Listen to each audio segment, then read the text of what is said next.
Whether you're outside grilling, changing diapers, or just trying to catch a breath, the Young Dad Podcast is your spot for real conversations about fatherhood, manhood, and everything in between. I'm your host, Jay, and I sit down with dads, experts, and everyday men to talk about the joys, the struggles, and the lessons that come with raising kids and building a meaningful life. From mental health and relationships to faith, family, and the funny stuff only dads understand. YDP is here to remind you that you're not doing this alone. So grab a juice box, grab a snack, kick back, and join the conversation because fatherhood doesn't come with a manual, but it should come with a podcast. Spent 20 years climbing the ladder, leading one of the top sales teams in the country, chasing every version of success the world told him mattered. Then one day, Jason realized he wasn't building God's kingdom, he was building his own. That realization wrecked him, and then it woke him up. Now he's on a mission to wake up Jesus people everywhere, helping men, dads, and leaders trade performance for presence and create holy habits that actually last. So if you've ever felt stuck in your faith, burned out in your calling, or like you've been building all the wrong thing, this one's for you. So whether you're outside grilling, mowing the lawn, or changing dirty diapers, or maybe you finally got a moment to sit down, relax, and listen to your favorite podcast, thanks for being here and thanks for tuning in. Today I'm joined by Jason, that guy I was just talking about, husband, father, entrepreneur, ministry leader, and founder of Wake Up Jesus People movement. After decades of high level success in business, Jason hit a wall and realized that all the achievement in the world means nothing without alignments to God's purpose. The moment of surrender changed everything. Now he's leading a movement to help believers wake up from spiritual autopilot, rediscover joy, and build holy rhythms through his book, Wake Up Jesus People, his sacred start journal, and his 40-day challenge called the 40 Forge. Jason's story is one of surrender, rhythm, and revival, and today we're breaking it all down. So make sure you grab your juice box, grab a snack, and let's jump into the conversation today and welcome Jason to the show. Jason, welcome. Nice. Thanks, Jay. Excited to be here. Of course, man. Of course, man. Excited to have you. So, today we're going to talk kind of about all the different parts of your story: the good, the bad, the ugly, the big moments, the turning points, and all the in betweens. So first, kind of take us back to the before the realization. You were leading one of the top district sales teams in the country. What did success look like for you back then?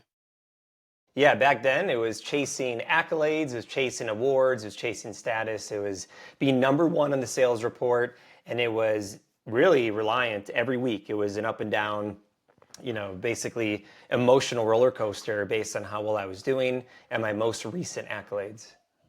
hmm Definitely. And so, like, what point did you start to realize, like, man, this is unsustainable. This isn't it. This hmm isn't what I want to be doing. And you realize, like, you were building your own kingdom instead of God's kingdom. Yeah, well, this is Young Dad's podcast. So yeah, I am a father of two young boys at this time that they're 3 and 5 currently at the recording of this podcast. So yeah, I've been through it here, and I would say once my first son was born is when it was a big wake up call. He was born January of 2020, and COVID hit, and I'm in direct sales. We do a lot of in person stuff, and so it went all virtual. And so having a child and being all virtual and being at home a lot more and realizing, look at all this stuff I'm missing out on. Look at all these things I'm missing out on raising a son, raising a child, and how much work had become my idol and my God. And so it really gave me a wake up call. Helped soften my heart too a little bit.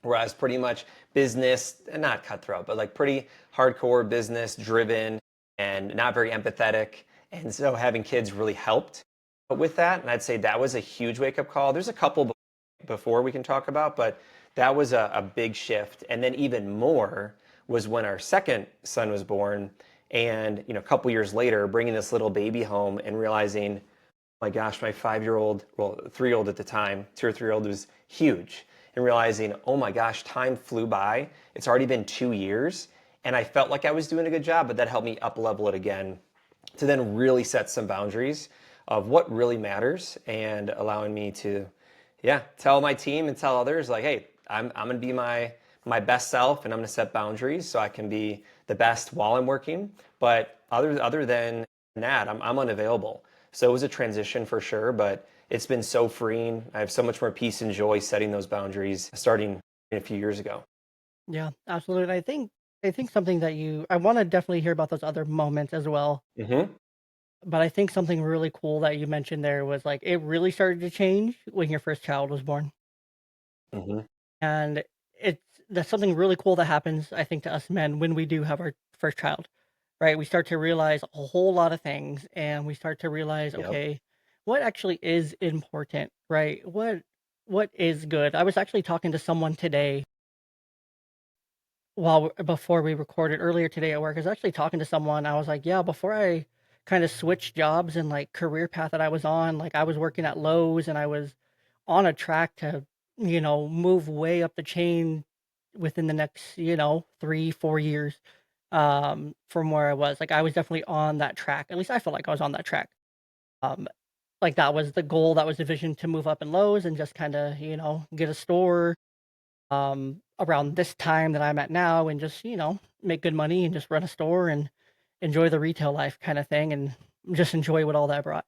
And then it definitely changed when I got divorced. And then now I'm on this path that I'm on. I'm in this position and it's really great. Everything worked out for the best and it's really cool. But it's like, man, I if I would have been on that path, like things could have been so different, right? Like I wouldn't probably be as focused or discipline. I'd be like, "Oh, yeah, work, I gotta, focus on that because 'cause I'm running this whole, multi-million dollar store kinda thing."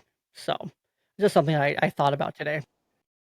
Yeah, well, as men, it's very easy to get locked up into that. And I think not Mhm. only is it the way God wired us, but it's also an easy distraction that the devil can really get a hold of. And we want to accomplish, and we want, God made us to be wild at heart, right? To be, leaders and to conquer and to accomplish. And so it's so easy to caught up in that and get our whole worth and our identity tied up in that when, again, at Lowe's, great, but like they're going to replace you.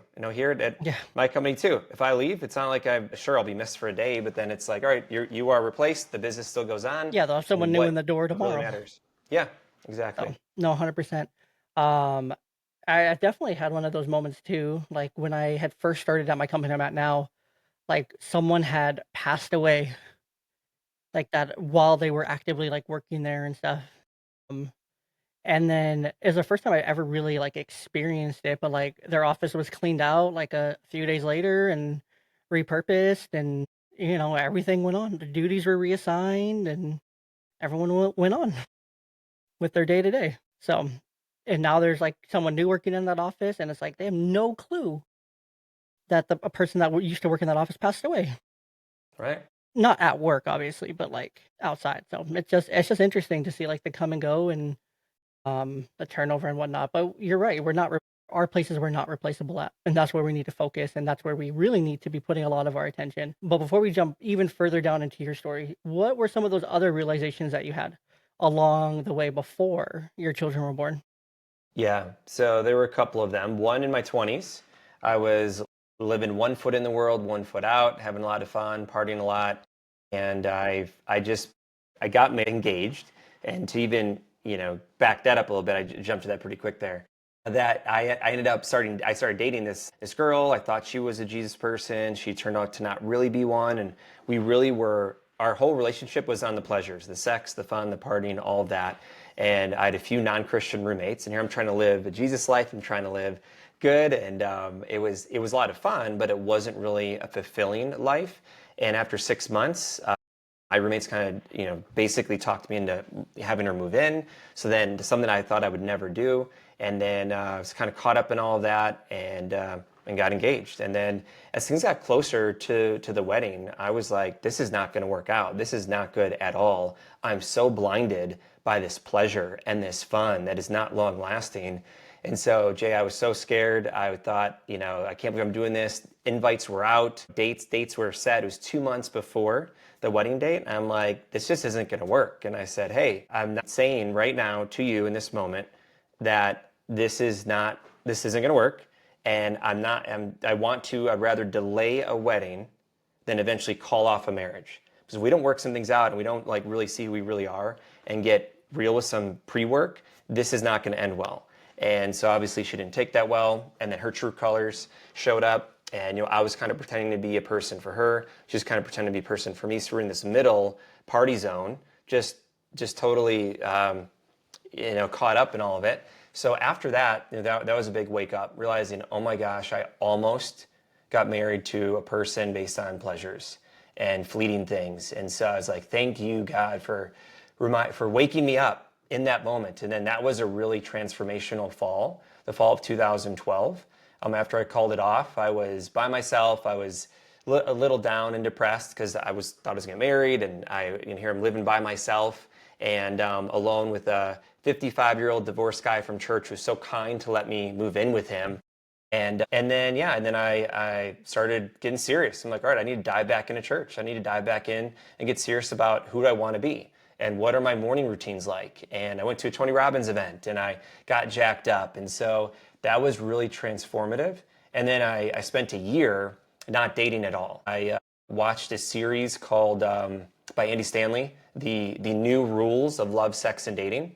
And he challenged you to like basically take a year to grow and be the person you're looking for is looking for. So I like dove into personal growth again and dove into all that, but I was still addicted to success, addicted to work, a workaholic.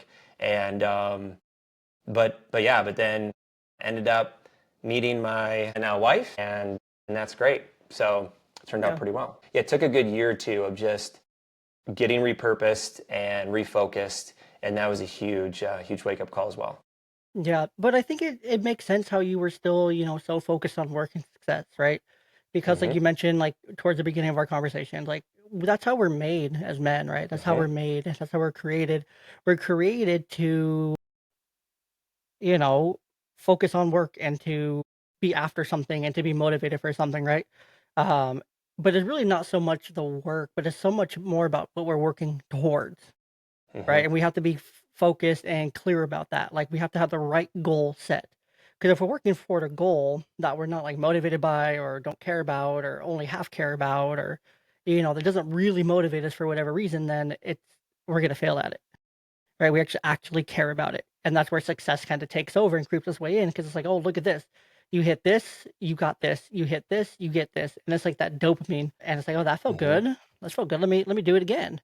Kind of thing. Let me work even harder and do it again and repeat it and repeat it and repeat it because that just feels so good. It's so like short term fulfilling. But then we can hold on to those feelings and it's like, man, I remember when I hit my sales goal or hit my goal here, kind of thing. That just felt so good. I want to do it again and do it again and do it again, kind of thing. Kind of like you're talking about with like the pleasures. Mm-hmm. They feel so good. They feel so good in the moment. You feel like shit afterwards. Sorry for my language, Mm-hmm. but Mm-hmm. you feel so good while you're in it, and you feel so good Yep. while you're doing it, and it's so easily you get distracted, and it's so easy to get on that path where it's like, well, it feels really good, so I'm just gonna ride it out at this point. Yep. And so after all of it, so two kids are born. What was the point you really started realizing that you were building your own kingdom instead of God's? Like, what was the full on turning point for you? Yeah, I'd say I got promoted in 2019, so before kids, a year before, to be what's called a division manager, which was overseeing my territory in Wisconsin and then also most of the state, the Upper Peninsula. And it was, all right, I have arrived, right? I got this promotion I've been working for years. And then it got real and it got tough. And my change in heart of pursuing now family and faith didn't align with what I had to put in to really build it. I also didn't have the skill level to, be real. I didn't really have the skill level to be able to build it the way I wanted and have long lasting. So there was about 4 or 5 years there where I was just banging my head up against the wall, not happy, doing okay, but it wasn't really, since I wasn't progressing and I put a lot of my identity in work and my title, even though I was being cleansed from it, it still was a big deal. So really, like in 2023, I'd say just a couple years ago, it was a full shift where I'm diving into church and I'm like, I need more. I want more. I still feel like I'm kind of coasting as a Jesus guy, and I'm putting all my worth, all my reliance on this job and these sales weeks, and so it just wasn't fulfilling.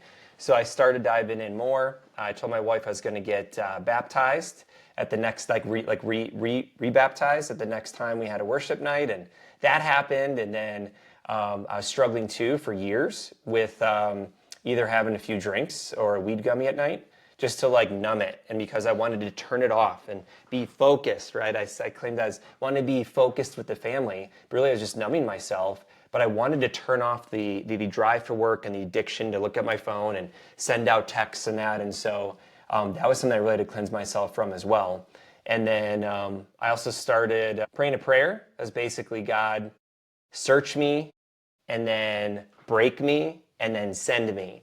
And sure enough, a few months later, our church basically asked us to lead our young adults ministry. So my wife and I took that over starting January 1st of 2024, and be able to work together and in the ministry, so fulfilling and so great, and to see that life change and that growth. And also I was running these discipleship groups called Wake Up Jesus People, discipleship groups of 8 to 10 men at a time. And it was an 8-week course, and I was doing it through church, and it was just so much fulfillment, so much life change seeing that. And sure, I saw it in my job, but it was like they only were with me for, in work for a few months, and here these people, are with me as church friends for a long time, and in heaven for eternity, right? So that's really where he started working on me, and I fully submitted and surrendered. So just for like the last couple of years, and it's been so freeing. And of course, I still work hard. I want to do well. God's put me here for a reason. And so I want to do well in my job, but it's not my life. And it's allowing me the flexibility and income to do what, just hands open, surrendered. All right, God, what's next? And so much so even we moved out just 7 weeks ago from Wisconsin to the Seattle area to help launch Wow, a church. And so that's very been really cool. cool to really see that too. So it's just been a full switch day of surrender and going, okay, I've been doing what I've been doing and feeling the way I've been feeling. It's not all that it's cut out to be. It's not what I want. And it's taking me away from my peace and my joy and my family, the way I was doing things. And so, yeah, basically I also took throughout that a demotion at work. I told my manager, I'm like, hey, I think this is my last year in this position. Also, a year and a half ago, I got demoted, which has been a huge blessing. And it's been awesome. And God's got me in a really great spot right now. I'm excited just to help and see what He has for me to be used as a soldier, if you will. Absolutely. No, that's really cool. And so as you were shifting through everything, like, were there any like painful things, anything that was just like so hard to do that like you just really struggled with that you were just, you know, even from the beginning, like from the first, Hmm. engagement to the second and to cleaning everything up a couple of years ago, like Hmm. what were those things that you just like really, really struggled with? Like Yeah. just I guess laying down, I guess. Yeah. Well, it was the addiction to work, which we've talked a little bit about, but also throughout that whole time, I've been conditioned since college to be, to party and be doing substances of some sort. So really, it was really tough. It was really tough not to party as much. It was really tough to stop numbing myself. Like it was something that got bad. We were at a marriage counseling session, and this was, I don't know, 3 years ago or so. Based on some of the things, because obviously my wife found out, and what was also bad is I was hiding it from her, which, that's a problem. I also knew it was wrong. I also started got to be 4 or 5 o'clock. I'm like, sweet, it's coming up time to crack my first beer open. And I starting to get, these tendencies where even our counselor was like, those are some addictive tendencies. And I just couldn't believe it. And looking back, I can realize how, yeah, I can see how that was getting to be a problem. And so that was really hard, Jay, because I was just so used to it. I'm a creature of habit. I love my habits. I love my routines, and being able to just, chill out and veg out. And it just wasn't suiting me well, but that was tough. But a friend from church, a mentor of mine who also beat addiction and helps a lot of guys through that at church. He helped me through it and challenged me to go home and throw all my weed gummies out and throw everything out. And I'm like, yeah, I'll do it. And he's like, all right, well, I'll believe it when I see it. And so that was a big turning point too. And then then it's been so freeing ever since then. Yeah. No, I can see that 100% because it's like you're really laying everything down and you're trying to free yourself of these addictions and the vices, right? Hmm. So as you redug into your faith, how did it change things for you at work, at home, with your family, with your wife, as you really recommitted yourself? Yeah. I mean, well, it changed everything to say it, blankly. But I would say when it comes to at work, I claimed that God was my number one, and I claimed that I was like, it was my mission field. But really, I was just using that as an excuse to work more, right? And so it changed where I was more open about my faith as well. And it wasn't like, hey, wait and see if they are a Jesus person or not. It was just from the very, very, very beginning, telling them that we're really involved in church and lead our young adults ministry. And it's really cool to see. It's just so cool to see people reach out to me who recently became Christians or found a new church or just like figured things out, all because as a college student, they ended up working with me for a few months or a year or two, and then seeing them now 5, 10, 15 years later of that impact and maybe that little like Jesus seed plant that I was a little bit a part of. I know there were many people I'm sure involved, but that's been so cool. And then also just at home, it changes everything.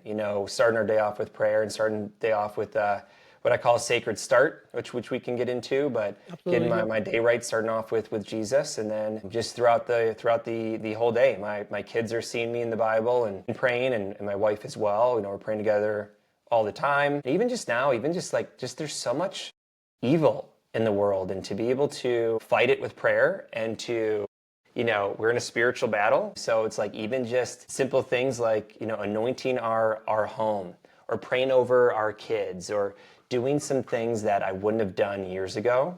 But since my wife and I are all in, it's really powerful and really great and really cool to see us raise our kids, even though they're only 3 and 5 right now. Just the things they're understanding, they're picking up and realizing now is really cool to see. So yeah, there's other things too, but those are some that come to mind. Absolutely. I love that. Jason, I'm gonna take a quick second because I need to be dad for just a minute. So give me Yeah, just no a worries. second. I'm gonna pause this and I'll be right back. Okay, and we're back. No worries. Sorry about that. I kept hearing so much noise up there. Yeah. I had to make sure they were in It's their beds. it's dad life. Get it. Anyways, Yeah, so you're running around. all the time. So, Yeah. and to think this is my quiet time of the day. What you just said something too that I just thought was so good. Morning sacred start stuff. Morning sacred start. Yes, so that's where I wanted to go. So kind of going into what you're doing today. So your young adult ministry that you had in Wisconsin that you started was Wake Up Jesus People, right? So separate. Okay. So we led our young adults ministry at Life Church Green Bay. It's awesome. We had a couple hundred people come through there, dozens of salvations. Really, really cool to see. That was like more how I was serving the church. But what a year ago wrote the book Wake Up Jesus People, Life-Giving Disciplines to Awaken the Warrior Within, and a lot of it has to do with a sacred start, which is a morning routine for Jesus people So and young dads. what really sparked that? Like the Wake Up Jesus People book? Yeah, I would say in 2012, when I called off that wedding and I read some books, I started diving back into personal growth. I got a morning routine. I went to Tony Robbins event, and I just started living life a little bit differently from then. And I kept up leveling it every year. And then when it came to just more and more of God, calling on me to, hey, but be in His kingdom and stop building my own kingdom. That okay, well, how can I use this and these routines and these things to help level up Jesus people? And I met so many great business people who are so good at personal growth but didn't have the faith thing, which really gives people the most fulfillment.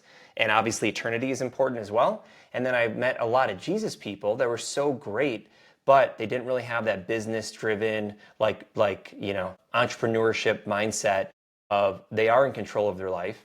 Obviously God is the ultimate answer, the ultimate say, but you can create a lot if you put your mind to it. And you don't need to have that victim mentality, especially if you're a Jesus person. And so I just felt the calling to write the book for a couple years. And then after going through the discipleship group, leading that for a bit, one of my mentors and even the people in the discipleship group said, you should really write a book on this. And I said, I know, I've been working on it. And I didn't get serious until 2024. January 1st, I started writing every day for 30 minutes and taking all the stuff I've learned and all the stuff I've done and all the Bible stuff too, and making it into a book. I love that. That's really cool. So let's talk about the sacred start. What Hmm. Tell us a little bit about that because obviously most of it's in the book, so we don't want to take too Yep. much away from that. But What is the Sacred Start? How did you come up with it, and what's like the idea behind it? Yep. So the sacred start. So let's first start off with sacred. So it's holy. It is set apart. It is so special to be starting your day with Jesus. And I'd read books like The Miracle Morning or the 5 a.m. Club or listen to other podcasts about how important your morning is and how you start your day determines the whole rest of your day. And so it came to figuring out what was best for me in these routines. And there's 5 practices I do every morning and I've done since fall of 2012, which is prayer, affirmations, reading the Bible, journaling, and exercise. And so those 5 things every day, every morning, getting myself right. And it's really allowed me to be my best self when it comes to taking on my days, being a dad, a husband, a worker. So yeah, so that's pretty much every morning from about 5 a.m. till 7 a.m. Very cool. So that's actually pretty simple. Yeah. So what benefits do you have from it? Like what difference does it make in your day? What difference does it make in hmm your work that you're doing now, in ministry, your marriage, raising your kids? Like what difference does it make in everyday life? Yeah. Well, I am not stressed and rushed to get to work and to run around and do things last minute. I've had 2 hours with myself and Jesus every morning. So when my boys are waking up around 7:15, I am ready. I'm there to support them. I'm not going off doing my own thing. I'm not spending late nights doing, exercise or other things. Like it's all done in the morning.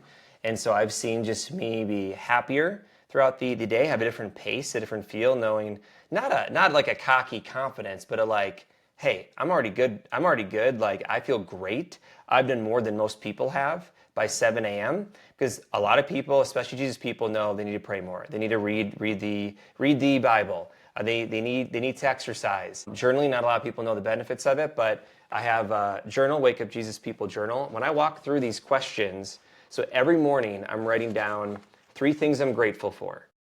I'm writing down 3 highlights of yesterday, which it's amazing how quickly things, like how fast life flies. And this allows me to sit down and remember how like great things about my family and about all the blessings God is giving me.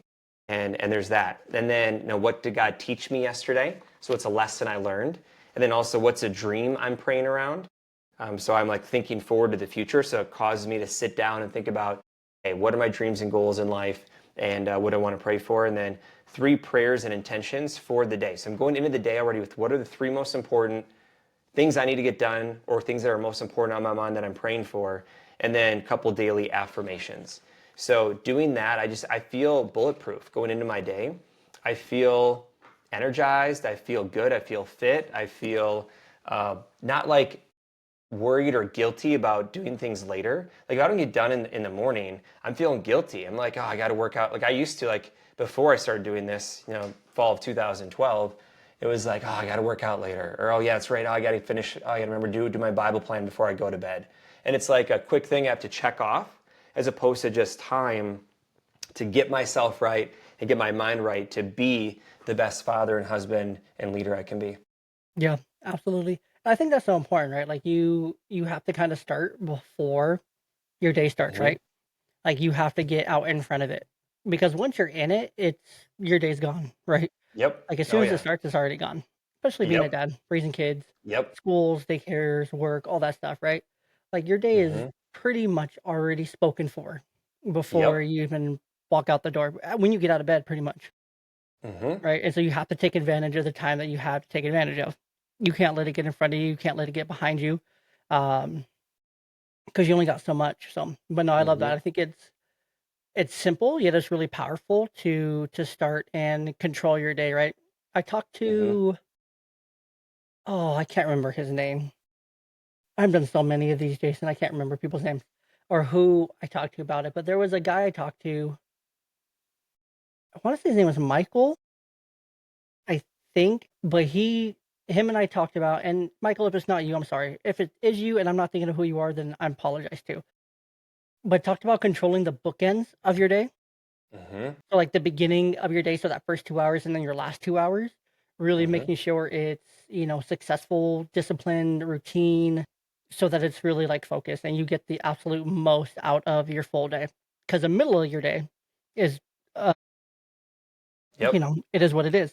It's work, it's drop offs. Yeah. Like for me, it's get ready in the morning, get the girls ready, drop them off, they go to work all day, pick them up, come home, make dinner, eat dinner, get them calmed down, ready for bed, to bed, and then it's something like this sometimes. So it really Yep. just depends on the day, but that's about what it looks like. But if I don't control that time before I wake up, if I'm waking up, right, or Mm-hmm. in later in the evening, everyone's different. Some are going to take advantage of the morning, some are going to take advantage of the evening because that's when they feel like their focus is the best. I think that's great, whatever works for you. But you got to own it. You have to absolutely have to own the bookends of your day.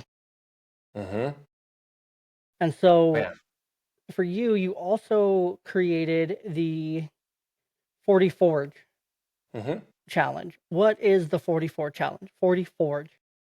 Yeah, 40 forge. So think about forging, being forged in the fire, like a blacksmith, like forging a piece of iron or a sword, if you will, is yeah, it's like we are God, so we are being sanctified. God is working on us. He's forging us, and He is, we're trying to become day by day less like us and more like Him. And so this is a 40-day challenge, and it is basically a Jesus version of 75 hard. Is the easiest way for me to put it for those of you who, the millions of people have heard of 44 or heard of Yeah. soon to be 40 Forge, but yeah, Right? the 75 hard. But 40 is biblical, and it also is a great time to create habits. You think about the different studies say it's between like 21 days or 66 days to create a habit. Well, the goal is by people going through this 40-day challenge, it's reframing their identity, and it's helping them become more of a warrior for life and also a better Jesus person. And 40 is biblical, so I'm going to stick with that. You think about there's 140 plus examples in the Bible of 40 being used, and whether it's Moses at Mount Sinai before receiving the Ten Commandments, or Israel wandering around in the wilderness for 40 years, or the flood, 40 days and 40 nights, Jesus after being baptized going in the wilderness for 40 days, Goliath's taunt before David knocked him out 40 days, and Jesus was on this earth 40 days post-resurrection. And so each of those instances of 40, all of them marked a time of testing, preparation, or transition where God prepared His people for a new stage of His plan. So that's the goal, is during these 40 days, people are being transformed, and they're going from, a lot of it is the morning stuff, but they're basically being challenged. I could share what's in each one of them if you'd like, Sure. but Whatever you like to share. Yeah. sure. I just started, so I'll start with actually, this is hot off the press. Like this is this week I started this initial one, because I've done this for about a year now, done about 6 or 7 rounds. There's been almost 100 people that have gone through the 40 Forge. So the 40 Forge is, there's a light and a hard version. 40 Forge Light is pick a diet, any diet, abstain from alcohol, substances, and porn, exercise daily, Devo daily, pray daily, journal daily, and start off your day with a 60-minute sacred start every morning. And the hard version is that plus it is no social media scrolling, and then drink a gallon of water a day, and worship music only, and a few more of those that I already mentioned in the light version that's more intense. So I've been doing that for about a year Beautiful. now. It's been awesome. So much fruit. So many people come out of that going, this is awesome. And most people don't stick to all of that, but there's a few habits they gain from that, and it just builds traction where they're just, I'm used to this now. I've been doing this for 40 days. I'm going to continue. So I have guys that have told me from originally my discipleship groups and me giving them this type of challenge even a couple years ago before I called it 40 Forge, that they're still doing things and they're on a streak of a year or two after going through this program. But what I recently did, the thing that's hot off the press, is this next round I'm going to start doing the 40 Forge Ignite challenge, because it can feel like a lot when I shared those. It can feel like, oh my gosh, that's a lot to do. So the 40 Forge Ignite is very simple. It's going to be like an entry-level test round for people to just get in, give it a shot, see if you make it through, and then you can do 40 Forge or 40 Light. But that Ignite round, all that is it's abstaining from still alcohol, substances, and porn. So again, 3 things that really hold up a lot of people. And then exercise for 15 minutes daily, Bible daily, and prayer daily. So really, If you can just spend 20 to 30 minutes in the morning getting your day right with prayer, Bible, and exercise, and abstain from a couple really bad habits that hold you back, you'll be warming up. I love that. That's really cool. That's I like that a lot better than the 75 hard. I think it's much more practical, much more insightful, and just lot better overall. hmm I think that makes a real impact, right? Because the stuff we're talking about today, like, right, this is like the real impact. And I think like with the 40 forward, like that's something that really helps like someone, especially a Jesus person, a Christian, right? Helps them hmm avoid like the Christian burnout, Right. right? I think something like this helps like reset all those things, get you refocused, and really help you start digging deeper. If you can do it for 40 days consistently, um, then you get so much out of that because then it's going to be a habit, right? You're going to feel weird not doing those things Right. at Right. any level, whether it's just the lowest level, the most intense level, all those Right. things in between. Like you're going to hmm be better for it because of it. Yeah. Yeah, and I challenge people to get on a streak, so whatever it is. So even like exercise, maybe you want to exercise for an hour a day, or you want to train for a marathon, or you want to get ripped and go to the gym for like an hour a day. Well, let's just start off with like 15 minutes, or even just getting to the gym.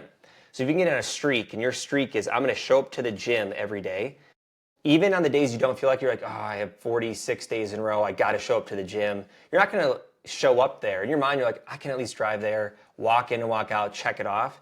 But you're going to get it. You're going to get there. You're like, I'm going to at least go for like walk for 5 or 10 minutes. Then you start jogging. Then before you know it, you're getting everything in, and you're like, okay, that felt great.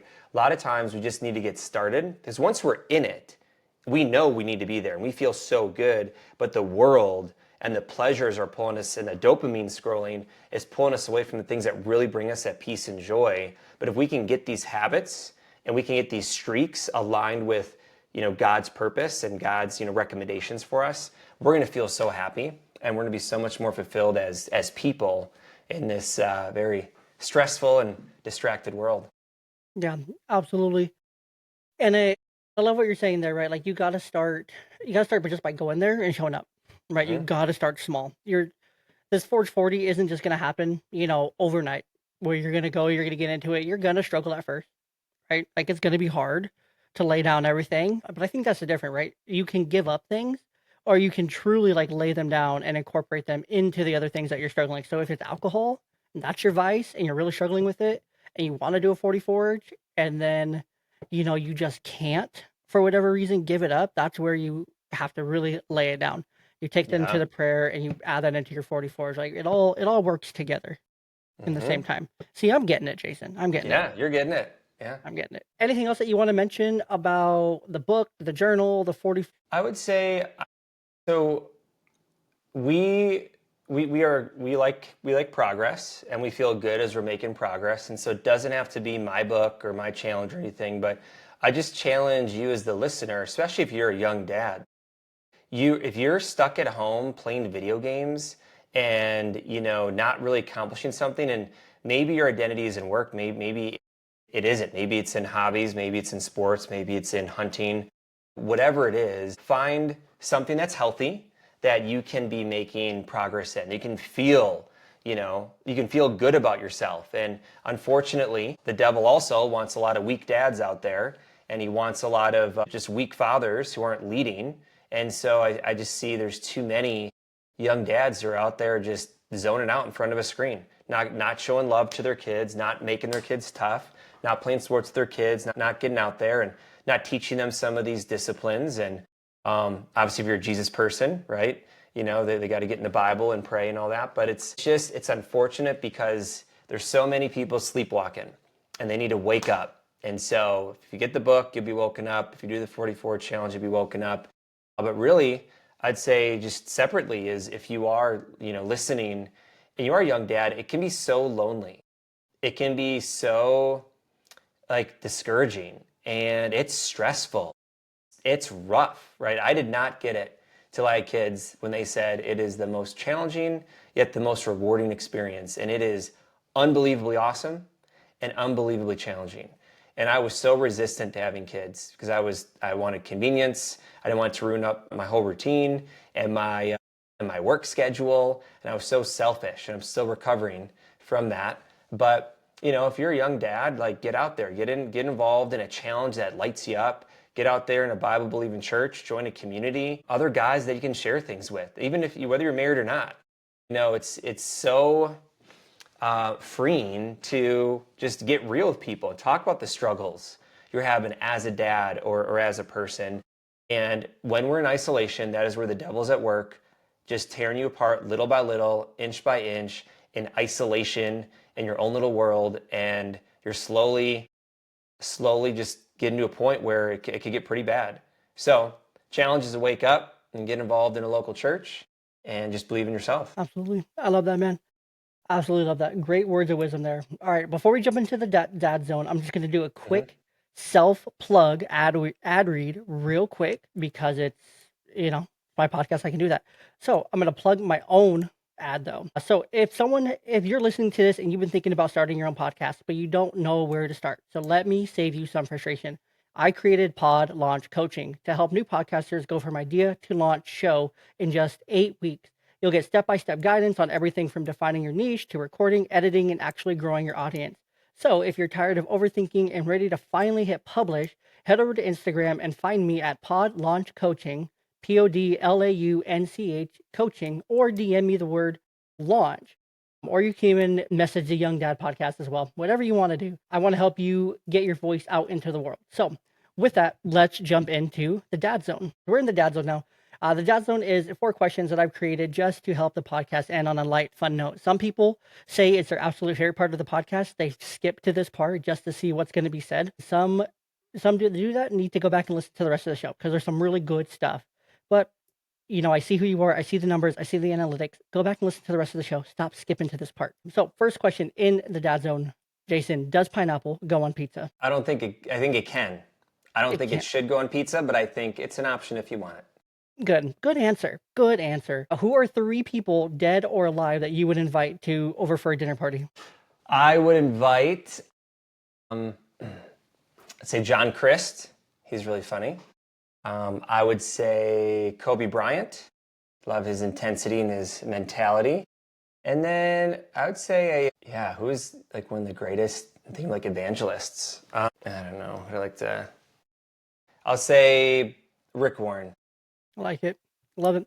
What is your guilty pleasure food? So what is a snack that you're sneaking to make sure that the wife, the kids, and no one else is seeing you have because you don't want to share? Let's see. I would say I like a good bowl of cereal. Yeah, some not in like a kind of like a sugary one. I love it. And then last question in the dad zone before we really wrap this thing up. What is one piece of advice that you would offer to a young dad, age 18 to 22, who's just starting out his fatherhood journey? Yeah, I was saying it before, but I would say, get surrounded by other men you want to be like. So look at them, look at how their kids are, look at their happiness, look at their life, and get around those people and those real authentic people. I like to find them at church. That's where I love to go, and that's where I'm at. But yeah, just get real. Otherwise, you're going to be lonely. You're going to be on your own, feeling like you're not enough and struggling as a dad. And it's so freeing to get around other men, other dads, and learn from them and get real with them and have that community that you're able to be vulnerable with and share things with. Absolutely. I love that. All right. So now we're into the CTRA, and this is something I started just a few episodes ago. So bear with me here. If you've been enjoying this part of the podcast, I really hope you have because I think it's great. So the CTRA is a clear takeaway, reflection as an action. So the takeaway I want you to have for today is you can't build God's kingdom while running from your own rest. The reflection I want you to reflect on this week between now and the next episode is what part of your life are you striving in instead of surrendering? And then the action for you is start your own sacred start tomorrow. One morning, one verse, one prayer, begin the day with obedience, not obligation. And with that, I'm going to share the screen here. So that's your CTRA for this week, everybody. Work on it. Let me know how it goes. Jump in the comments, all the fun stuff. And while I'm doing that, or while you're also doing that, make sure to visit wakeupjesuspeople.com, WKEUPJESUSPEOPLE.com, to grab Jason's book, join the 44 challenge, and start building rhythms that strengthen your faith, your family, and your focus. And Jason, big thanks to you for joining me today, and reminding us that joy isn't found in striving, it's found in surrender. If this episode inspired you, share it with another dad who's been running on empty. Subscribe wherever you listen and leave a quick review, 5 stars, whatever it does. It helps the show.